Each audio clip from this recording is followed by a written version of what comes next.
Salam sejahtera kepada tuan-tuan dan puan-puan. Terima kasih yang sudah bersama di channel ini.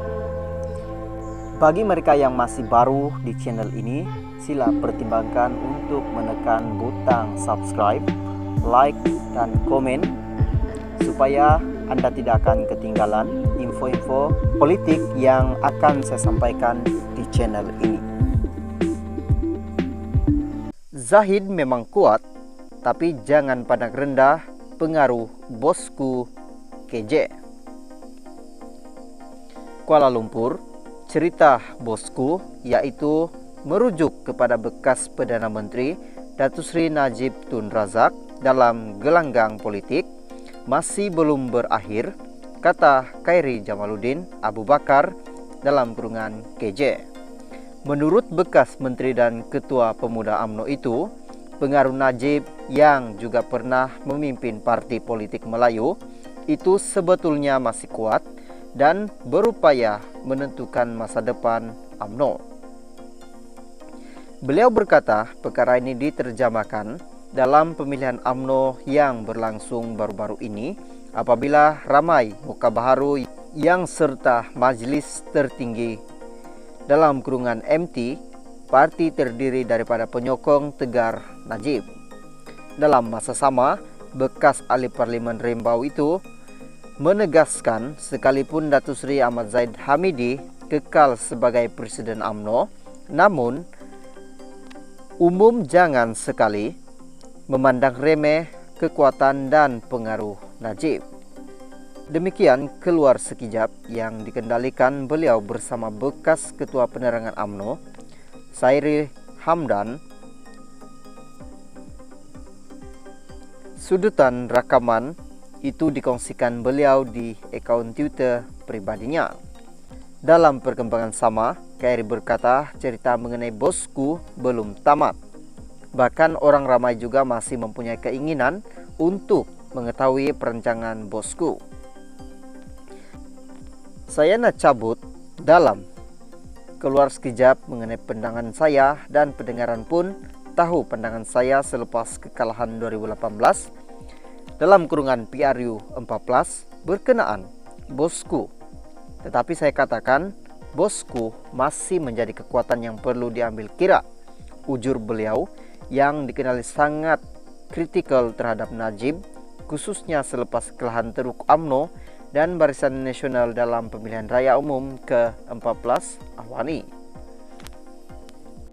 Datuk Ahmad Zahid memang kuat, tapi kalau kita tengok dengan teliti dan kepada sebagai contoh, Barisan Baharu dan MT, saya nampak ramai mereka sebenarnya adalah penyokong tegar bosku, Datuk Seri Najib.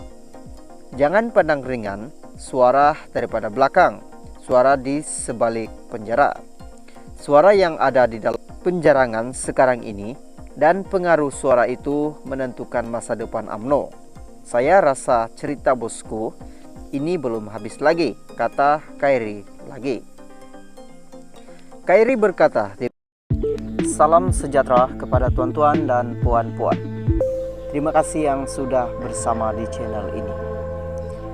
Bagi mereka yang masih baru di channel ini, sila pertimbangkan untuk menekan butang subscribe, like, dan komen supaya Anda tidak akan ketinggalan info-info politik yang akan saya sampaikan di channel ini.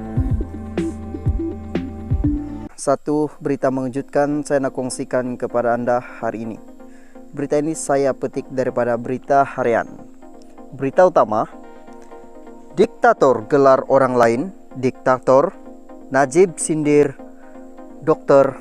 M. Kuala Lumpur, Datuk Seri Najib Razak menyindir Tun Dr. Mahathir Muhammad yang kemarin menuduh kerajaan pimpinan Datuk Seri Anwar Ibrahim sebagai diktator kerana menghalang kebebasan bersuara dan mengambil tindakan untuk menyekat parti pembangkang. Dalam kiriman di Facebook, Najib berkata adalah pelik apabila seorang diktator memanggil orang lain dengan gelaran itu.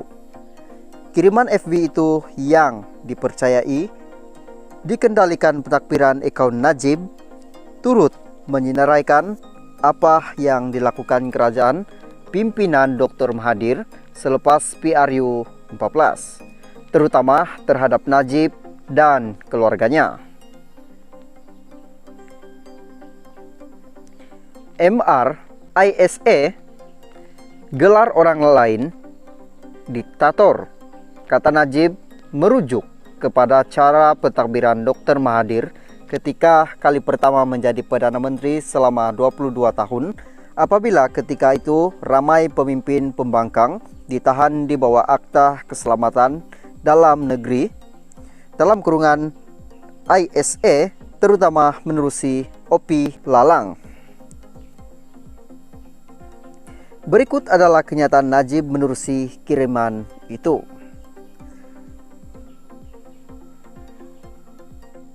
Sekat dia dan keluarganya dari keluar negara sebelum ada apa-apa dakwaan. Letak roadblock kat depan lorong rumah dia. Tunggu sampai malam sebelum Ramadan. Suruh media datang saksikan dan buat live. Geledah rumahnya untuk beberapa hari. Tukar peguam negara, tukar ketua MACC, tukar ketua hakim negara, tukar gubernur BNM, tukar ketua polis. Lepas tu, beku saman akaun-akaun bank dia dan keluarga dia, termasuk cucu cicit. Beku juga akaun-akaun bank parti dia. Fail saman lucut hak ke atas hartanya dan rampas dulu, bicara kemudian. Kenakan dia semua ahli keluarga dia dan peguam-peguam dia dengan berpuluh-puluh tuduhan tak masuk akal, termasuk tuntutan LHDN. Jika diambil cuti MC sehari, tahan dokter dia untuk disoal siasat. Buat seperti apa yang Mahathir pernah buat pada Najib dan keluarganya, baru layak digelar diktator. Dalam kiriman terbaru di Facebook, Najib, pentadbiran akaun itu menyebut tak tunggu lama selepas PRU 14, polis di bawah kerajaan Mahathir dan Muhyiddin sebagai Menteri KDN sekat dan cek siapa yang keluar masuk ke rumah Najib. Pondok sementara diletakkan di jalan masuk lorong ke rumah Najib yang terletak di ujung lorong, bukannya untuk jaga keselamatan.